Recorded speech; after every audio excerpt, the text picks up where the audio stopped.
Okay, now we're ready to go. Okay. Hi, everybody. I'm Matt. And I'm Steve. And this is Marvel Reread Club.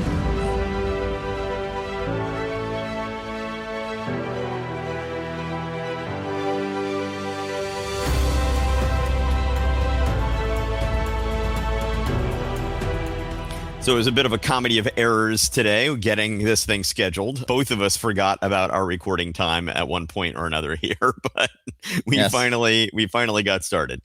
Anyway, welcome everybody. Actually, it's just been a few days since Matt and I recorded last, so I don't know if there's really necessarily much we need to discuss family-wise.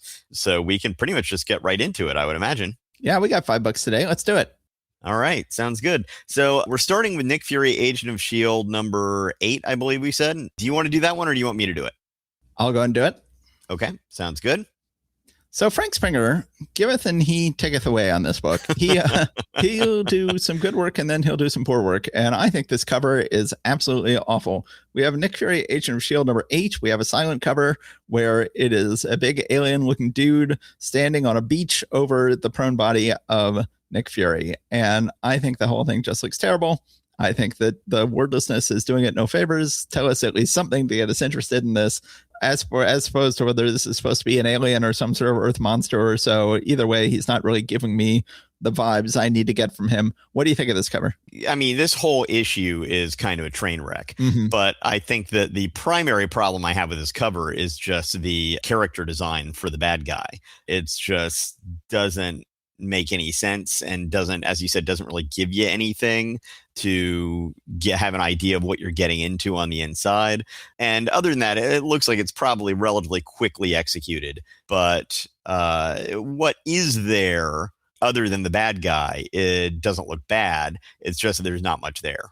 Yeah, I'm just not a fan. We got a lot of credits in this one. Yes, indeed. You know, we look at that cover and we're like, someone's not doing their best here. Who exactly is not doing their best? Well, it turns out everybody is not doing their best here. It says, thus speaks Supremus, a befuddled bullpen bulletin from Smilin' Stan Lee when adorable Archie Goodwin got snowed under with work. Smiley's old pal Ernie Hart pitched in with this sizzling script all the way from sunny Florida. So Ernie Hart did some writing in the early days of this current Marvel revival.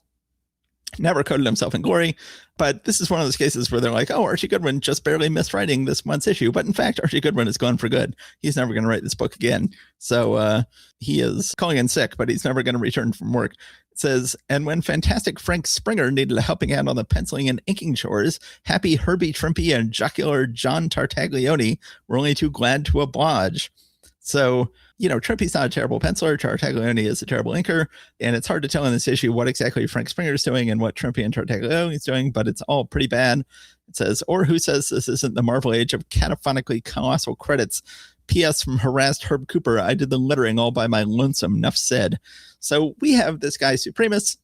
I can't even remember. Is he an alien? Is he a monster? What is he exactly? He's a robot in which, well, sort of an exoskeleton, basically, for a small person. Yes. Okay. This is all coming back to me. So then we go ahead and jump in with this guy who looks like he may be an alien or a monster or a robot, Supremus. And he has a little assistant who looks a lot like one of the Bat-Dune, except for he's got 4 arms instead of 2. But other than that, looks a lot like a Bat-Dune. So you get the feeling that someone got confused here. They, at the very least, should not have used the exact same color scheme.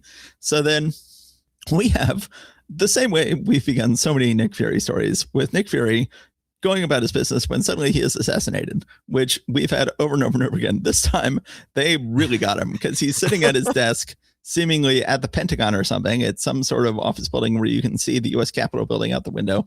And then suddenly 4 hands all reach into his room with guns in their hands and shoot at him and kill him. That's a hilarious panel. Yes.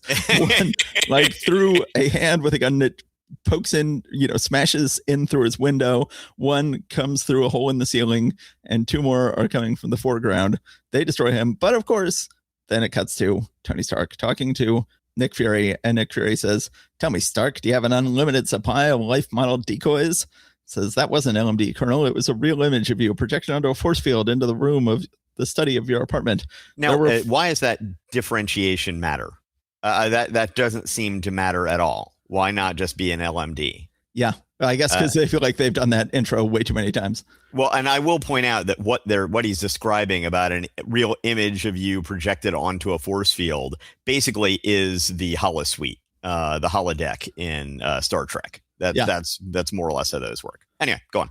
So it turns out we now know who these 4 killers are who all took a shot at him. And these are kind of fun. This is my favorite part of the book, is the images of these 4 assassins. They're all sort of national stereotypes. We've got first Cedric Twiggs Smythe, Britain's most inhuman killer, who's like a great white hunter from Britain. Then Pierre Sincere, criminal czar of all France. And of course, he has a little thin mustache and an earring and a big beret and a striped shirt. And says, then we have Tamumba, African political assassin. And he's dressed how you would expect him to be dressed. And it says, and last but not least, Pepe Solange, underworld king of the Casbah, and a very powerful figure in Arabic criminal circles. And he is dressed like an Arab chieftain. We find out that all these people are going to try to kill Nick Fury, and they find out from a dying agent fished out of the Bosphorus, they got the name Supremus as whoever is the boss of these people. So if Supremus is just a little person in a giant robot suit, why does he have an alien 4-armed badoon looking assistant here? I think that he's talking about wanting to do some kind of scientific thing to the rest of the human race, genetically modify everyone into his slaves. And so I'm guessing this is just a genetic modification experiment. Okay. That's the best I can give you. All right. Supremus sends out a video of himself to the world saying what his demands are, but then Nick is able to look in the background of the video and go like, I recognize that. That's the Caves of Hercules on Cape Spartel, just outside of Tangiers, where the Atlantic and the Mediterranean meet, because the Howards once blitzed that place. Somebody tries to take a few shots at Nick Fury. They take off a rubber mask, but the person, of course, takes a suicide pill, and that's it for that. So then Nick Fury gets all dressed up, ready to go. We see him in his boxers briefly, his little green polka dotted boxers. He gets all dressed up, ready to go. He goes to this cave that he recognized in the video, and he briefly has to fight the 4-armed badoon looking guy. He is rescued by a interesting character, a sort of beautiful woman named Fatima, the girl in the photo from London when Sir Geoffrey Ainsley was murdered. Yes, I was there. I tried to warn him, but it was too late. My name is Fatima. You must escape quickly. Supremus decided to let you live just so that you can see his triumph. This is someone who is embedded in the organization somehow, but it's some sort of turncoat. I think she's got a good look. She's like a beautiful woman, but she looks kind of like a Ditko beautiful woman. Ditko wasn't known for drawing beautiful women, but this kind of looks like when Ditko had Cleopatra visit Doctor Strange, sort of. Page 15, panel 3. Somehow the drawing of her just doesn't seem to hold together to me. No. Just something about the anatomy just doesn't seem to fit together quite right. Oh, yeah. You've got Springer, you've got Trimpe, you've got Tartaglione, you've got everybody. You know, the whole book seems to have been done very, very quickly with pages being passed around willy-nilly, and none of the art looks very good at all. It's interesting. They're still doing the sort of experimental coloring they've been doing in this book. So, you know, we were wondering if that's because Springer was doing his own coloring, but seemingly not, because whoever is coloring this book with Springer on vacation is still doing it. Well, I mean, Springer did still work on this book. I was assuming that it was still Springer, but they're doing the coloring, but it's complete speculation on our part. So then Fatima helps Fury sneak into Supremus's big control center. Fury shoots him in the head, which is always an effective way to fight any villain. But then Fatima says, oh, well, now we can go ahead and open up the little trap door in Supremus and find out that there is a small person inside, who then seemingly, when you shot Supremus in the head, you also shot this guy in the head, because he just gets out long enough to go, Fatima, says, and Fury's like, whoever he was, he's dead. They're like, oh, well, I'll carry him out. And she says, no, leave him here. Let him die with his dreams. And Fury says, you called it, lady. Entrance up ahead. When we get out, I'll signal Dugan with a flare. And she says, Saida, Supremus. Saida, Saeeda. Did you look that up, Steve? I did. And actually, that's a callback to something earlier in the book, all of which, as far as I can tell, is wrong. So earlier, one of the folks in S.H.I.E.L.D. says, if only we had some clues. And Nick says, what clues? That swellhead Supremus just handed us a fistful of them. The word Saida is Arabic for hello, or in this case, goodbye. I looked it up, and no, it looks like it is a woman's name. I was not able to come up. I didn't go and do the search in the other direction to see what Arabic for hello or goodbye is. Then that's actually called back again a page or two later. So Dum Dum says, "What do we know about him?" Nick says that more than likely he is Moroccan or of some other Arab race. I'm like, yeah, I don't like that phrasing. And then he says that Saida that slipped out gave us that clue. So once again, they're just reiterating this thing multiple times that this is supposedly what this means. But as far as I can tell, is not what it means. Now, it could be, I'm just relying on Google here to tell me that that's not what that means. So if anyone out there can correct me, feel free to do so. Hello in Arabic. Let's Google this. Hello in Arabic is hello, it says. It says all right, let's see. Goodbye in Arabic. Okay, I see it saying May al salama. I apologize for my Arabic, everyone. I'm sure I'm massacring it.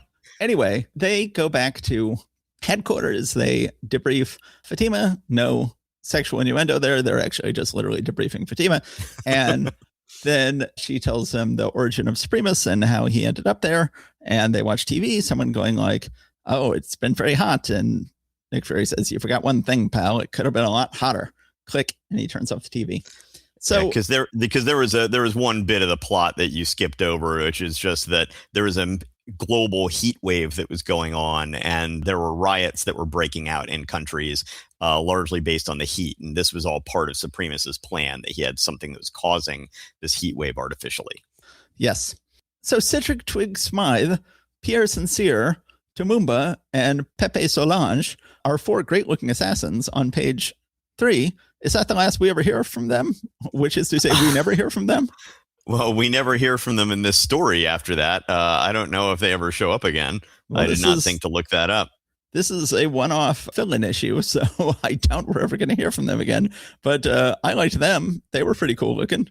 Other than that, Supremus, I don't like the look of at all. This story is just another classic power mad villain with the base in the hollowed out volcano, and that Fury has to just, sneak in and shoot him in the head.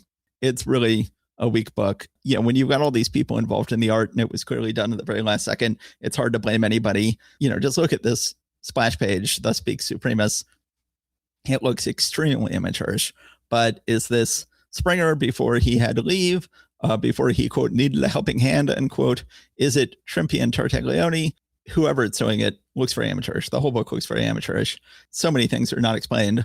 Not just the stuff that I myself did not explain, but there are other things that were never explained to me, such as where the Badoon-looking guy comes from. It is a terrible book. What do you think of this book, Steve? Yeah, not a big fan. It's very disappointing. Yes. There we are. That's the whole thing, other than what I've already said. Let me look at my notes real quick. Oh, actually, you know what? I do have another note here that I'd forgotten to mention. They refer to the human experiments of Supremus as zombies. And it's my understanding that the Comics Code Authority did not allow zombies to be used in their books. So I wonder if this is just a thing that slipped through or whether it's something that had not yet been written, but that did jump out at me. That is a good question. I say in my notes, Trimpe and Tartaglione, terrible combination, or they were just really hurried. Top of page 9 with Fury getting dressed. Looks like it was done by a little kid. I say at the end of my notes, terrible issue. Art looks awful. Story awful too. There's a villain. Nick Fury shows up with a gun and shoots everybody dead. The end. Springer is back next issue, but this book will limp to its death. I say at the end of my notes. Goodwin will be missed because he was turning in some pretty good stories the last couple of months. But, oh well, I think we're going to have Gary Friedrich taking over as writer next issue. All right. Well, we have that to look forward to. Yes. And then this book will end soon. I think it ends with issue 15. Okay. So that gets us off to a terrible start. But now we've got a much better book. Steve, do you want to talk about Doctor Strange 176? Let's do it. Doctor Strange number 176. On the cover, we have Clea getting dragged down into a grave that has Stephen Strange's gravestone on it, while Doctor Strange seems to be reaching out and trying to save her with some kind of mystical lasso or something like that. It's a pretty decent cover. There are a lot of things in this particular issue that are going to call forward in time to the Dracula series that Gene Colan and Tom Palmer are probably most famous for being a pair on. Yeah, it's interesting that on the gravestone on the cover it says Stephen Strange born November, because then there's a big crack in the tombstone that has smudged out his birth year, and then it says died October 1968. So they don't want us to know how old the character is, which is of course good when you're going to be publishing this character for a long time. You don't want to nail down a birth year, but it's kind of funny how they avoid doing it. Yes. Okay, so a masterwork of mysticism in the modern Marvel manner by Stan Lee editor, Roy Thomas writer, Gene Colan artist, with the supplementary skills of Tom Palmer inker and Herb Cooper letterer. Again, I usually think of Gene Colan and Tom Palmer as being a little bit more equal in the credit that they deserve in this team. That being said, I'm happy to have what we have. In the previous issue, Clea had just been absconded with by the Sons of Satanish due to some chicanery that they were able to pull out. They were able to get her location from the cabbie that had dropped her off at her place. And they were then able to use somebody who was disguised as Wong in order to get her out the door. So we were wondering last issue whether the muggers that she was being rescued from were actual muggers or were other Sons of Satanish. And I don't think that really becomes clear here. No, I still don't get it. Yeah. Anyway, we pick up on that a little bit. Dr. Strange is walking through the rain, finds the cabbie in a trance. He's able to determine that it is not a hypnotic trance. It is instead a mystical trance. And he's able to break him out of it and asks him some questions about who it was that put him in this trance. And at one point he says, I heard one of them mention a group called the Sons of the Spanish or something, which I find delightful. And then as Dr. Strange walks off, the cabbie notices that it looks like the rain isn't even hitting him. And indeed, we see got some sort of mystical cloak on covering him up, or mystical force field. On page 5, I know that we've seen the Eye of Agamotto a lot over the years. Have we seen it become an actual eyeball that implants itself into his forehead before this? Yeah, I feel like it doesn't normally implant itself like this. It's kind of really creepy looking here. Yeah, and that's something I remember from the Doctor Strange comics from our youth in the 80s, that's how it would work. But I'm not sure if we've seen that before. And in the MCU, he has got a creepy eye in the middle of his forehead when he becomes evil, sort of. And that's the cliffhanger that we left off on in Doctor Strange in the Mountains and not Mountains of Madness. That's H.P. Lovecraft. Doctor Strange in the Mouth of Madness. What was it called? Where it ended with a evil eye opening in his forehead as he realized he was sort of the evil version of himself, which seemingly is a cliffhanger that will never be resolved because they don't seem to have any interest in making a third Doctor Strange movie. Well, they kind of dealt with it a little bit in the What If TV show. Yeah. They followed up on it at least a little bit. So anyway, Doctor Strange is able to track down the Sons of Satanish. They then use a spell on Doctor Strange, which is really cool visually on page 7, where you see these spears of light, as it were, sort of fencing him in. And then they're expanding and expanding outward until it turns into a solid box that has him trapped. And the Sons of Satanish then foolishly think, well, we've taken care of him, and they just walk off and leave him in the mystic box. Doctor Strange, of course, can get himself out mystically. Once again, beautiful visual on page 9 of Doctor Strange inside the box as it's starting to shatter. Yes. Just the use of light and shadow from Tom Palmer here is, as always, exquisite. And the way in which the dappled shadows of the shattering box are falling across him are just beautifully done. Yes. Using cross-hatching. So Doctor Strange then forms some kind of a mystic bubble that he's using to fly over Manhattan, and it protects him, but the Sons of Satanish are able to encase it in heavy stone or something like that, which makes it too heavy and starts falling to the earth. And it looks like it's about to kill a bunch of people, including Doctor Strange, when he is able to do something that turns it into just a burst of light, and he's able to fly out of it. It's a little unclear exactly what's going on, but the visuals are great. We then see that Doctor Strange has a huge portrait of himself on page 12. Which somehow is a device for zipping him into his own house somehow. They go, my new mode of entry into my sanctum sanctorum has served me well. It is good that I thus devised it after almost disclosing my powers recently to Dr. Benton. So he has set up a little portrait of himself that will enable himself to zap himself into his own home, which is always a good thing to have. Yes. So Doctor Strange is consulting the Book of the Vishanti, seeing what that can tell him about what his next steps are going to be. Clea, meanwhile, still has been led to believe that the Sons of Satanish have rescued her from something nefarious, and she is not yet 100% sure that she's wrong about it, although she does have a bad feeling about all this. So they are able to put a whammy on her, and she ends up showing back up at Doctor Strange's place, and he's very relieved to see her. Meanwhile, gets a phone call from that doctor who's been trying to get him to be a consultant for him.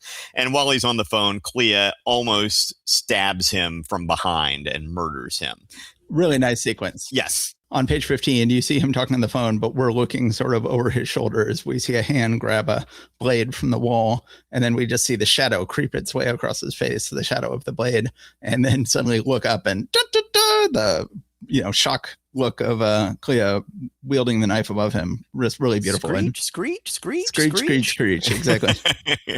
So anyway, Doctor Strange puts her into a trance, and she's apparently been tasked with retrieving the Book of the Vishanti for the Sons of Satanish. So he is able to use the Book of the Vishanti kind of like something from an old Warner Brothers cartoon where somebody's hungry, but they're sleeping, and there's like a ham that's floating in front of them, and it's dragging them along behind it in the smell or something like that. So he's using the Book of the Vishanti to go ahead and lead her back to where she's supposed to go. He notes that she seems to have more mystical powers at this point than he realized on this plane as she walks directly through a mausoleum door. He then sees his own gravestone there, and he's like, that doesn't seem good. But then just goes ahead and leaves his body behind while he sends his astral self down into this underground lair that was concealed by the mausoleum. He then gets into a battle with the Sons of Satanish, and I'm trying to remember how it ends here. The Sons of Satanish win. Yes, the Sons of Satanish win, and we'll find out what happens with that next issue. Next, the Cult and the Curse. Although one thing I'm not clear about is he is able to merge his physical body back with his astral self again at the very top of page 20, but it's never made clear how his physical body made it through the mausoleum door. Yes. Why he had to leave it behind, but if he had to leave it behind, why he was now able to get in. It's a little not too clear to me. A couple of things. Well, I guess I just had a couple of notes on this, one of which I already talked about with the Eye of Agamotto, and had we seen it in that form before. There's another thing where we see his portrait for the first time. There's a little caption that says, while elsewhere on the same landlocked island. What? There's no such thing as a landlocked island. By definition, there cannot be a landlocked island. What a strange phrase. Yes, no stranger than my own pet peeve, least favorite phrase, which is meteoric rise. It is as impossible as that one. Meteors are defined by the fact that they're falling. Yes, that is true. That's just my opportunity to throw in how much I hate that phrase anytime I can. Okay. Anyway, what are your thoughts on this book? I love this book. You didn't pause on the splash page. Once again, we've had a series of sort of Will Eisner style splash pages on this book where "O Grave, Where's Thy Victory" are like giant standing letters behind Doctor Strange as the rain is lashing them just as much as it's lashing him. And I think it's really beautiful work from Colin and Palmer inking him, and maybe from Roy Thomas, who I've been getting the impression has been coming up with these Eisner-style splash pages himself, because they've been going on in multiple books he's been writing. We've got this big rainstorm going the whole issue, and Palmer is just killing it on the rain in terms of how he inks the rain coming down. Yeah, the eye in the head is very, very creepy. So it's funny, this Satanish was a very intimidating looking villain, but he was dealt with relatively quickly in one story. The Sons of Satanish, his assistants, are turning out to be extremely intimidating. So yeah, so you sort of glossed over how it ends here. It looks like Doctor Strange is going to be able to win, but then at the last minute, They're like, you forgot, my friend, that I spoke in the plural. Twin spells emanating from a second crystal. No time to erect a defense. And then as the fallen sorcerer regains his senses. So at this point, the bad guys have him, have Clea. They have the Book of the Vishanti, and then they use it. Thus, with a spell from that self-same book, we hereby exile you to a savage world and an ignoble death. And we sort of see Doctor Strange and Clea getting sucked into the Book of the Vishanti. The Book of Vishanti, one of the major evil mojo items in the Marvel Universe. The bad guys have it here. These are extremely intimidating bad guys. It says next, the cult and the curse. Well, I don't think the Book of Vishanti is you said an evil mojo thing. I think it's just a lot of mojo. It depends on who's using it. But also when you were saying all the things the Sons of Satanish have, one of them is displaying that he is holding on to the Cloak of Levitation and the Eye of Agamotto. Yes. Also. So even those two things that Stephen Strange is usually able to manipulate when he is tied up have both been removed from him as well. Yes, he is behind the 8 ball here as we go into our next issue. And I think it is great. I think great writing from Thomas. High impact, high stakes action going on. Beautiful art from Colin. Again, doing a great job with crazy panel borders, which seems to be the official Marvel style now. But the real hero of this book is, as always, Tom Palmer, who is just loving the rain, loving the Sons of Satanish, loving the other dimensional weirdness. Both he and Colin are loving that, and it is just a great book. I'm loving it. Yeah. Although next issue is the one where they give him a mask, is it not? Yes. It brags at the end of the letters page, next, will the real Doctor Strange please stand up? And it shows him both with and without his mask. And I am never a fan of this mask. I am convinced that mask is the reason this book gets canceled soon, because people are like, no. Right. Okay, so let's go ahead and move on to the Invincible Iron Man number 9. Yes, as I've been promising both last episode and this one, a book in which the crazy panel borders do not work. I forget, is this me or you? This is you. Already confused. Okay. The Invincible Iron Man, number 9, there lives a green Goliath, and we have Iron Man seemingly fighting the Hulk on the cover and shooting him with some rays. Looks like, to me, the cover is not inked by Craig, but what do I know? Looks like Tuska inked by somebody else to me. I'll go ahead and do the credits, even though they don't appear until page 3. There lives a green Goliath. Stan Lee, editor, Archie Goodwin, writer, George Tuska, artist, Johnny Craig, inker, Artie Simak, letterer. So we've got the same writing and art team we've had on this book for quite some time, and they're continuing to do a pretty good job, but not all-time great. We begin the issue a couple pages earlier as truck goes along in the rain. Once again, Johnny Craig enjoying the rain just as much as Tom Palmer was. And then we see this woman. She looks for all the world like someone who would be working for the Mandarin. She is wearing some sort of traditional ceremonial Chinese gown with lots of rings on her fingers and lots of fancy stuff in her hair. Then you get someone who is her boss, who is wearing something with the color scheme of the Mandarin, but his face is covered. And there's supposed to be this big mystery of like, who is it? Who could this mysterious Iron Man villain be who looks almost exactly like the Mandarin and has people working for him who look like they'd be working for the Mandarin? And then somehow we're supposed to make it all the way to the end of the issue before this big reveal of like, oh, pull the hood back. It was the Mandarin. Like, yes, yeah, it was the Mandarin. Of course it is. Who else could it be? Bizarre that they wanted to turn this into a mystery. It's almost as if Goodwin wanted it to be a mystery and Tusk is like, well, I'm still going to make it pretty clear in the artwork what's going on. Sorry. So much for your mystery. The Mandarin, or I'm sorry, we don't know who, pulls out of a crate the Hulk. They're like, yes, I've had the Hulk shipped me in a crate. And now I'm going to go ahead and send him to attack Iron Man. This is all very strange, especially if we've been reading Hulk comics where we haven't seen anything like this. Well, he did interact with the Mandarin not that long ago. So that's true. There is that. That is true. There was a Hulk Mandarin storyline a couple months ago. And I suppose it would have made some sense if the Mandarin had boxed him up at the end of that storyline and shipped him off here. But that didn't happen. Yes.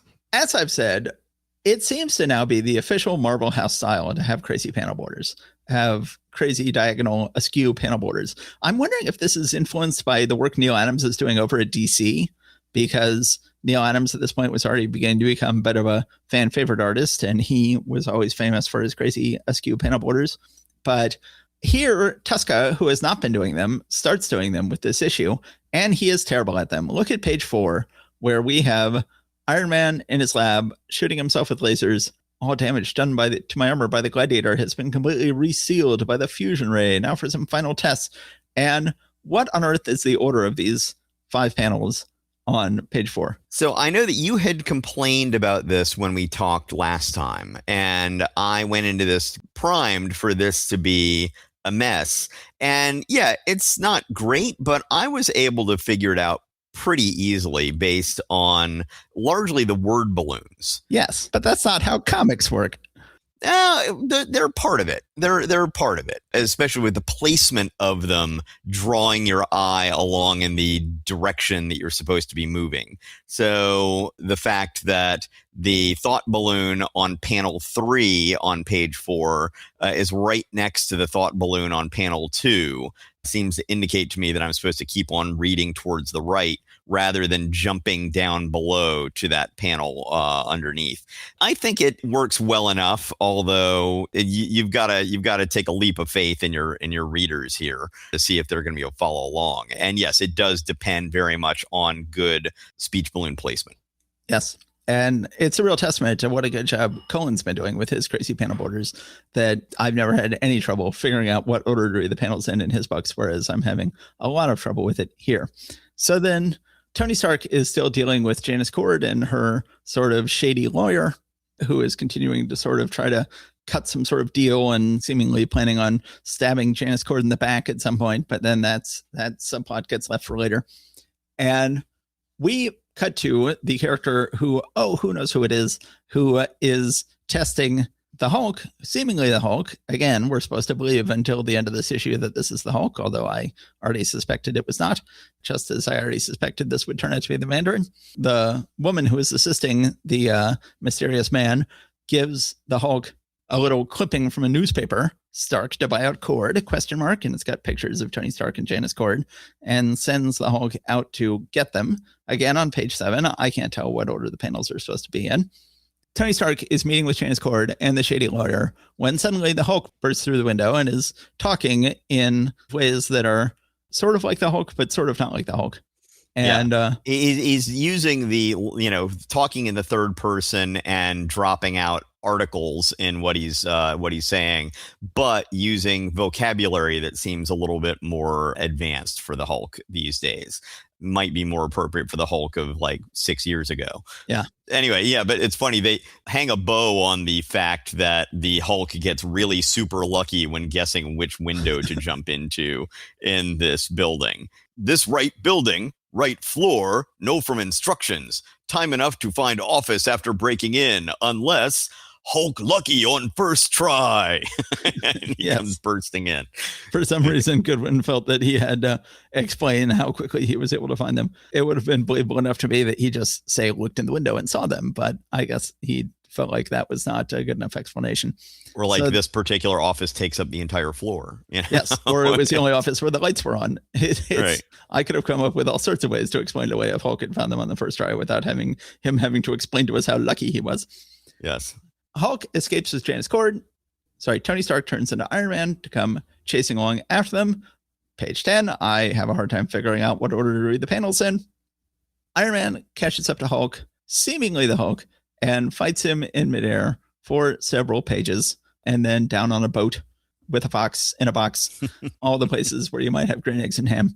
That's just basically it. They fight the whole issue until at the end, Iron Man destroys the Hulk, and it turns out to be a Hulk robot. That was what the Mandarin got in the mail. And then we get to the most shocking revelation ever at the end of a Marvel comic, even more shocking than when a mysterious villain is fighting the X-Men, and then on the last page, it turns out to be Magneto.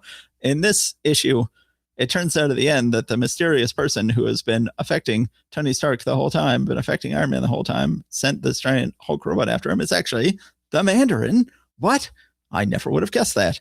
But yes. It is, in fact, the Mandarin. I have no idea why they decided to make that a mystery throughout the issue and then did not get George Tuska or the unnamed colorist on board with this mystery at all, because they both made it very clear early on that this would turn out to be the Mandarin. Anyway, this issue is an excuse to have Iron Man and the Hulk seemingly fight each other for 15 pages, and it's fine. Tuska always has a lot of dynamism in his art. He's good with action sequences. Craig always improves Tuska's art, giving it a little more solidity and personality, just sort of verve that Tuska can lack when he's being inked by a weaker inker. I think this is a pretty good issue. What do you think of this issue, Steve?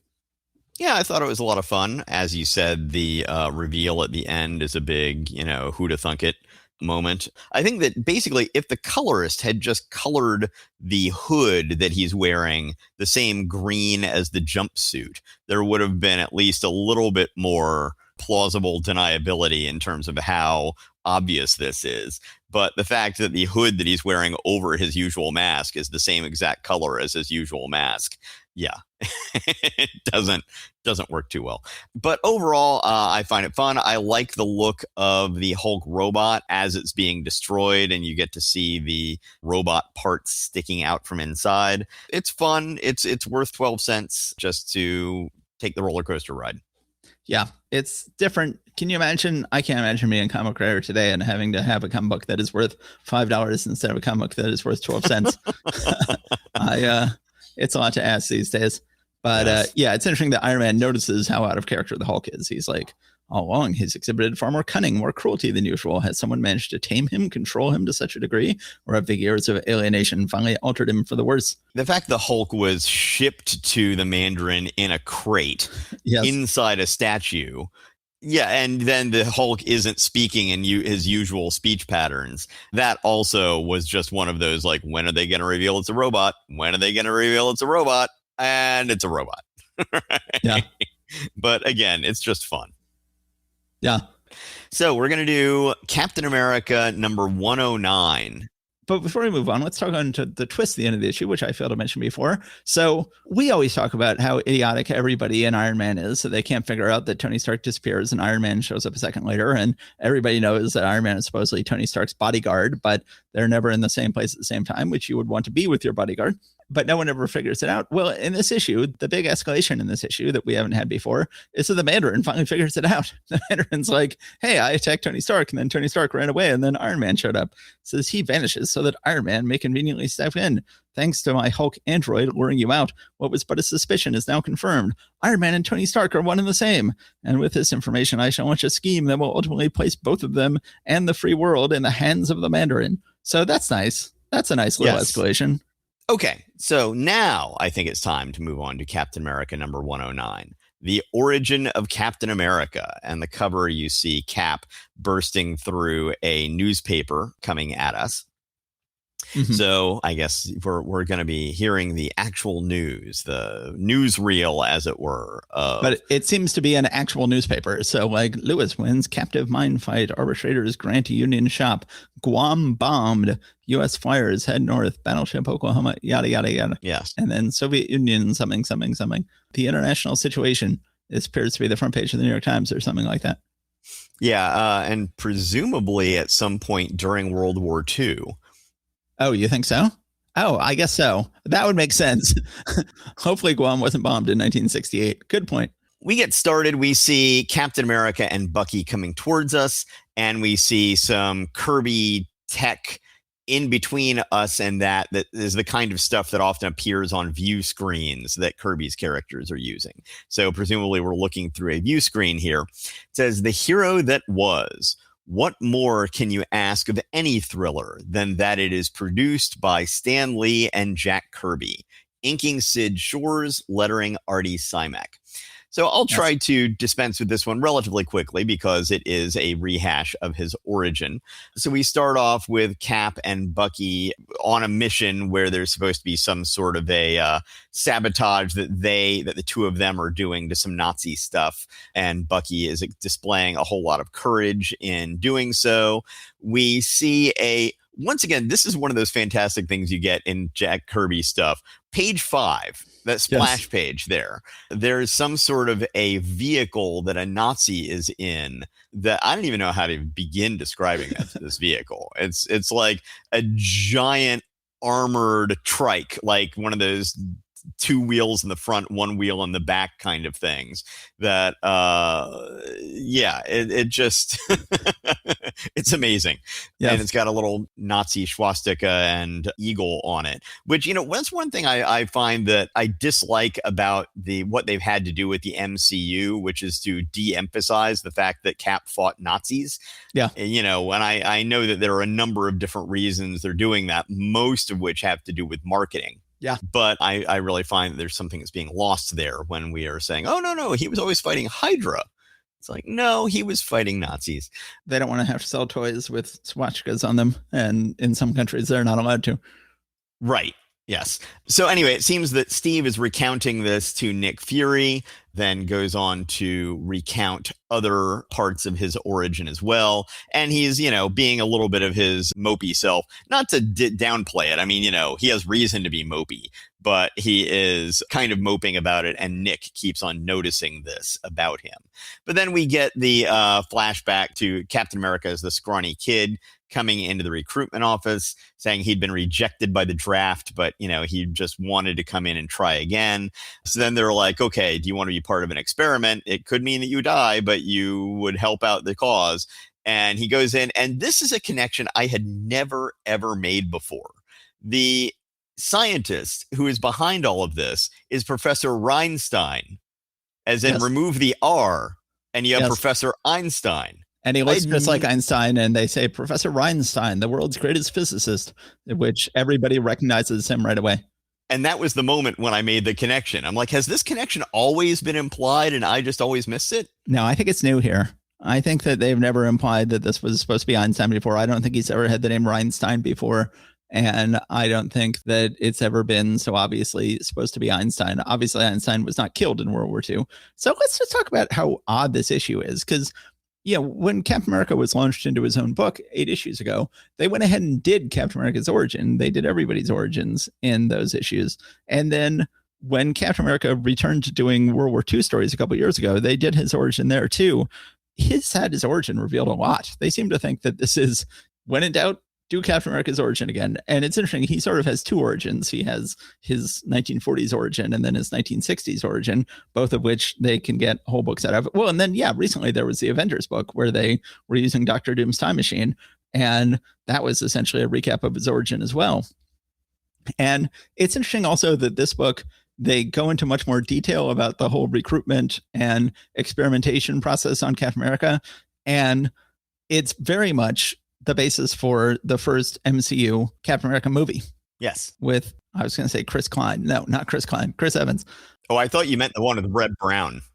No, not the one with Red Brown.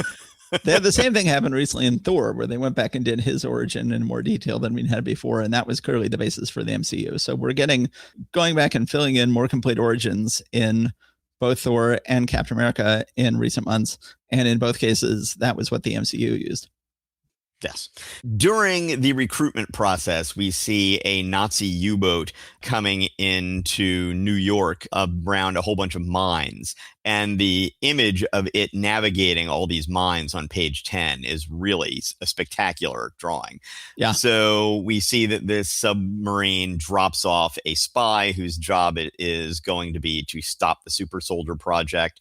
He has credentials which many, many people had died in order to get for this guy to be able to get into the inner viewing room for the experiment, which I find is funny. It's almost something very similar to in the original Star Wars movie when they're told how many people had died in order to get the plans to the Death Star, which they have now turned into its own movie and 2 TV shows. Yeah. So, but I just find it interesting that this is that in reverse. This is the Nazis going through that process to get the credentials to get into the Allied thing. So we see him go in through the antique store. We see the woman who's dressed up as an old woman who's really a young, beautiful woman. We see the experiment happening, and we see Captain America become Captain America. We see him become big and muscular. At that point, the Nazi spy goes and kills Dr. Reinstein. Captain America then dispatches with him. We then see a little bit of his alter ego thing where he's bumbling Private Steve Rogers by day and heroic Captain America by night. And Bucky, who they make clear had been orphaned and it was taken on as a so-called mascot by the soldiers there. And so I guess he didn't have any people to send him back to, and that having him around here would be less bad than putting him into the foster care system. I'm not quite sure how that whole thing works, but they go into it a little bit more here. But one way or the other, he walks in on Steve Rogers turning into a Captain America and then agrees to have him on as his sidekick. Nick says to Steve Rogers, "And if I was you, mister, I'd go out and have a few laughs." And Steve thinks to himself, maybe that's my problem. Maybe after all these years, I've just forgotten how. Next shall Bucky live. So, of course. Yes. How many times have we had some variation of shall Bucky live? How many more times will we have it until he finally comes back to life as the Winter Soldier? Yes. So decent issue overall. This is a worthy story to retell, even though we've retold it a number of times. But as you said, there are several different phases to his origin story that they're able to reshuffle in various ways when they want to have one of these origin issues. Yes. And I like the way that they have reshuffled it here. Yes. So this is it for Jack Kirby's Captain America. He will come back for just one fill-in issue after this, but he is pretty much gone from the book from this point on until he comes back in the late 70s for a truly bizarre run he had on the book as both writer and artist. But next issue, we have Steranko, who is going to take over this book for, I think, just 3 issues over the course of 4 months with a Kirby fill-in in the middle. And Steranko is going to do a great job, but we will see. All right. We will. So I believe that's all I had to say about that. Are we ready now to move on to the Avengers? I'm just looking through my notes. We begin with a fight of Captain America and Bucky versus the Nazis. I say 5.5-page action sequence, nothing to do with anything, nothing to do with the rest of the book. It's just, hey, let's have Cap and Bucky fighting some Nazis because that's our bread and butter. And let's go and do that. And then go ahead and belatedly, just on page 9, begin telling the origin. So it's sort of an oddly structured issue. But I'm not complaining. It's great. Kirby, goodness, he should be missed on this book, even though Steranko is going to do a great job. I think after Steranko, it becomes Colin for quite some time. And both Kirby and Steranko will be missed because Colin is never the most ideal fit for this book. But we will be able to talk about all of that coming up. And we can go ahead and move on now. Yep. All right, let's go and move on to The Avengers, number 60, Till Death Do Us Part. Part 2 of a truly messed up story. Just becomes more messed up. And as you know, there's nothing I like more than giant snakes, which means I love Princess Python, which means I love this cover. That's right. I'd forgotten about your thing with snakes. A giant snake leaping out of Janet's wedding cake to constrict her. I like her sort of timeless wedding gown here, well drawn by Buscema. Buscema always does a great job with fashion, does a great job with her dress and her shoes and the whole thing. You know, it's funny. I just saw something online just today or yesterday where somebody was talking about how somebody has gone and done a study of Google searches about dreams, and that the top 2 subjects that people are Googling about what does this dream mean are about losing your teeth or about snakes. Yeah, I've never had a tooth dream, but I've had my share of snake dreams. Yeah. Anyway, but you're not alone with the whole snake thing. Apparently, it's a global phenomenon. Oh yeah. So then we cut to the first page, and Captain America has received an invitation in the mail from Miss Janet Van Dyne. Requests the pleasure of your company at her marriage to the superhero known as Yellow Jacket. It's hard for me to read this because it's all written in fancy calligraphy font. And Captain America's like, it can't be, yet it is. The Wasp is getting married in a few hours to a man the world had never heard of only days ago. So he is shocked, but he decides to go and come on out. A bunch of autograph hounds try to stop him on the street, but he makes it to Avengers Mansion. You need to do the credits. Okay. So Stanley, editor, metaphysically mulls over a Marvel menage of marital madness by Roy Thomas writer and John Buscema artist, catered by Mickey DeMeo inker and Sam Rosen letterer. So we have had George Klein and King John Buscema on this book. We have DeMeo stepping in for an issue. I don't think DeMeo is quite as good as Klein. In fact, you can sort of tell that from Captain America's face on the splash page, that it is more crudely inked than Klein has been doing, but that's fine. DeMeo is still a perfectly fine inker and does a perfectly fine job on this issue. Captain America shows up, is hanging out with the Avengers, who are all sitting around trying to figure out what they can do about this marriage, which makes no sense. They all talk about the fact that Yellow Jacket basically bragged about killing Hank Pym or leaving him to die in a spider web, and now Jan wants to marry him, and they can't figure out why. But they're all like, "Well, what you gonna do?" He's He's marrying her. Yeah, it just seems that everybody's just like, well, what can you say? Ladies be crazy. Exactly. Yeah. The whole thing makes no sense, but everybody has to act out of character for this issue to work. They go ahead and show up. They've got a priest. Rare that priests show up in oral comics, but here we have one. Then Jarvis goes ahead and welcomes the caterers, who are looking rather suspicious right away. They look kind of like supervillains. They've got sort of supervillain faces and supervillain bodies. And the ringmaster has his very much evil supervillain mustache. As do the Gambono brothers. We see these supposed caterers who are, in fact, actually the Circus of Crime. And what do? What does everybody do the first thing when they show up at Avengers Mansion? They tie up Jarvis. Bind and gag Jarvis, of course, as everybody does when they get to Avengers Mansion. Sometimes somebody's going to figure out, maybe we should just kill Jarvis, but no one ever quite gets there. So then they go ahead and get dressed up as the ringmaster in the Circus of Crime. We have Hawkeye trying to visit with Jan, but is being kept out of the room by Crystal, of all people. Crystal and Sue are totally on board with this wedding, and they're like, oh, you're the luckiest gal in the world. And they are getting her all ready with her veil and everything else. And, Crystal's like, gosh, I always cry at weddings, mainly because they're not my own. Like, okay. So then there's lots of reasons to cry at this wedding. We've determined she's under 18. So, yes. I don't know if that seems a little, although, I don't know, maybe back in the day, that's sure. what girls were raised to already be jealous of other people's weddings at age 17. Who knows? Sure. So then every superhero in the Marvel Universe is on one room on page 8. But then, oddly, they all then take off before it is revealed that the Circus of Crime are there. So they don't get a chance to fight him. So then first, Hawkeye goes back to the kitchen, finds the Circus of Crime. He gets the full Jarvis treatment. He also gets beat up and bound and gagged and hung on a hook, just like Jarvis is. Just like he did to Jarvis. Just like he himself did to Jarvis. Yes, hoist on his own petard, as it were. And Jarvis, meanwhile, is saying through his gag, how do you like it? As I imagine. But then yes. Right.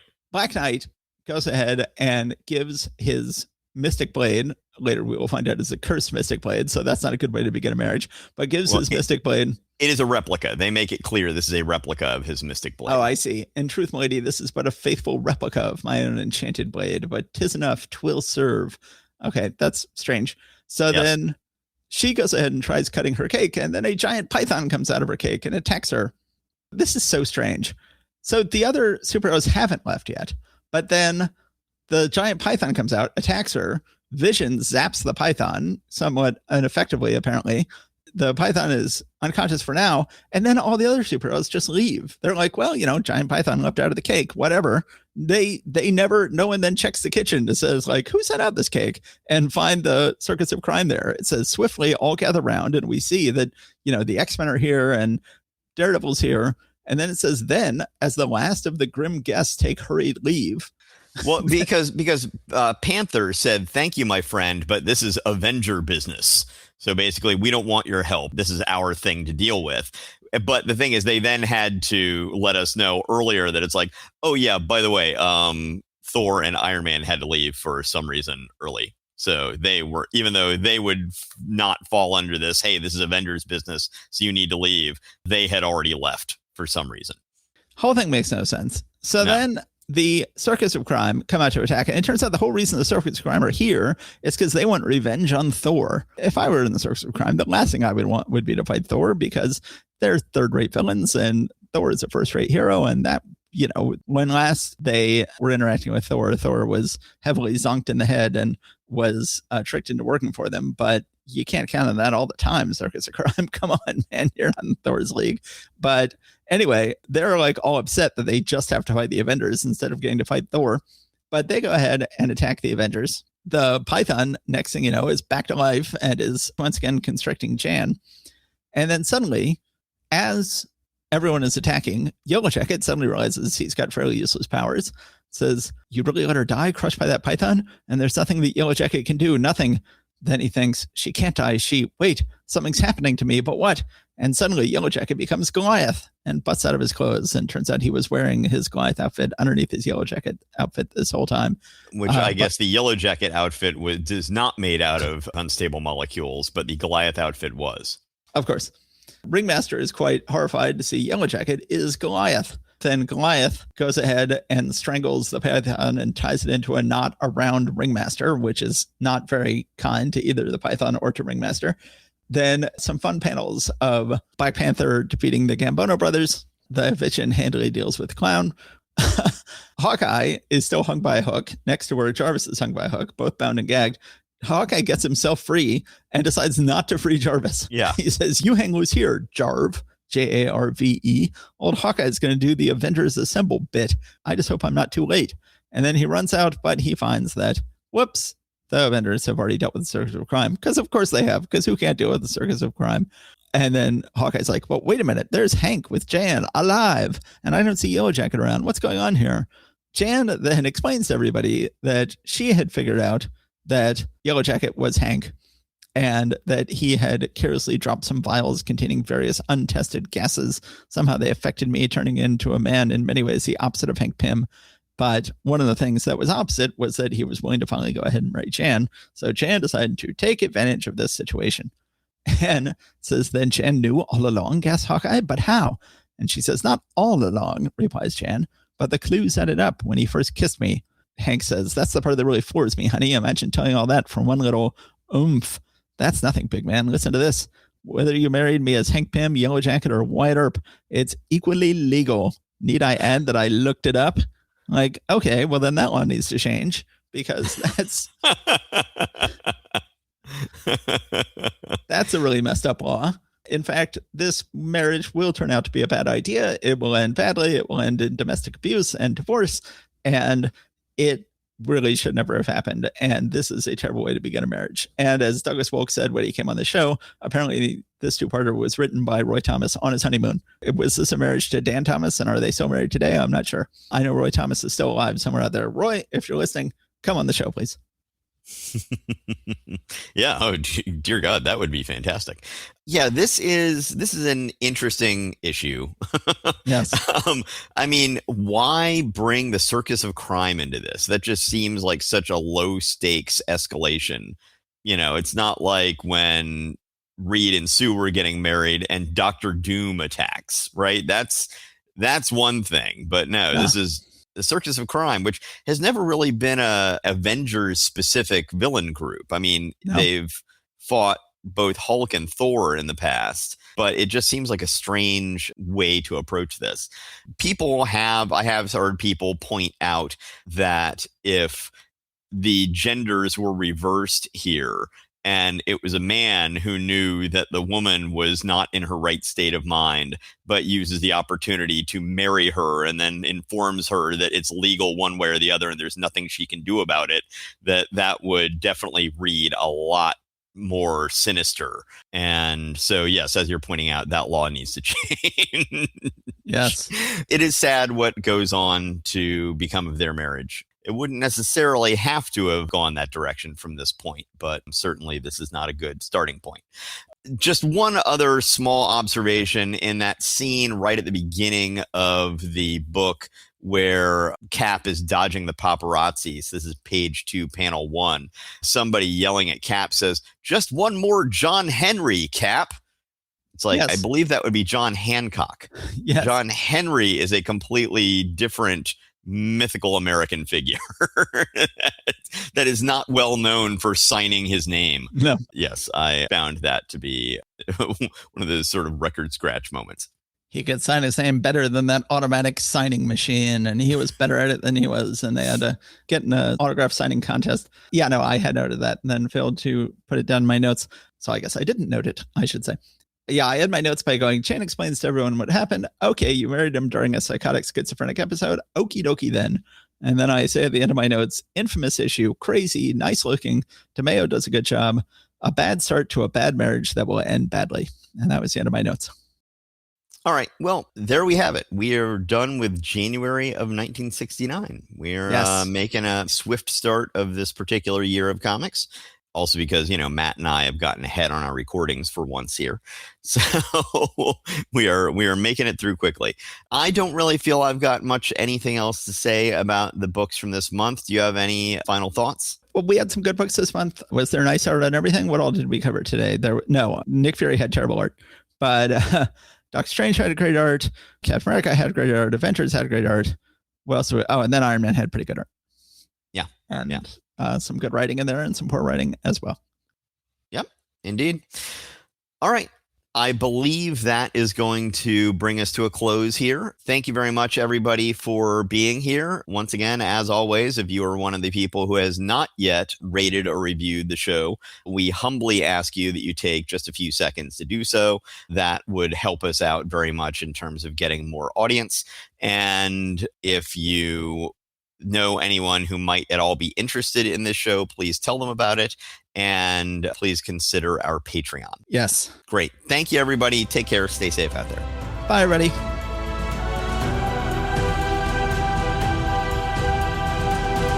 Thanks for listening. If you enjoyed it, we now have a Patreon where you can show your appreciation. If you've got a few bucks, head over to patreon.marvelrereadclub.com to support us. Also, you can still rate and review us at your podcatcher of choice, and that would be greatly appreciated as well. You can find us online at marvelrereadclub.com, as well as Facebook, Instagram, Blue Sky, and Threads. See you next time.